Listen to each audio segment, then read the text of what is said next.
Magbabalita naman dyan sa Davao City si Julius Pacot. Julius, mayong udto.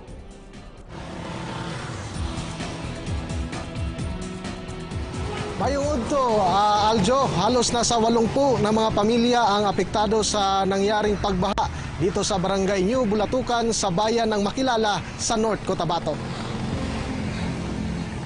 Aljo, nag-iwan ng makapal na putik ang nasabing flash flood sa mga kabahayan ng Purok Nangka ng nasabing barangay dahil sa nasabing nangyaring pagbaha pasado alas 3 kahapon ng hapon.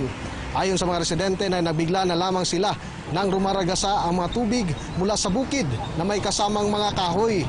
Ang kinabigla nila ay walang ulan nang mangyari ang nasabing pagbaha. Ayon sa kanila ay ito ang unang pagkakataon na nakaranas sila ng ganoong klaseng pagbaha. Kaya naman may ilang pamamahay ang nasira dahil sa nasabing pangyayari. Ang nasabing barangay ay isa sa mga napektuhan ng tumama ang malakas na lindol noong nakaraang taon.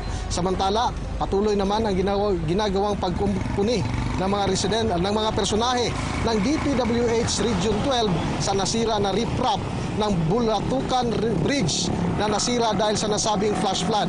Samantala, kagabi ay agad na nagpadala ng mga relief goods ang LGU ng Makilala sa mga apektadong mga residente.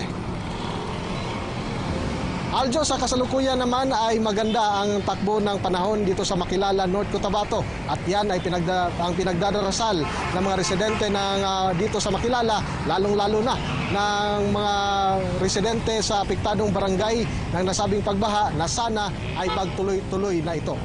Aljo, yan muna ang latest mula dito sa Makilala, North Cotabato. Julius Pacot para sa Bayan.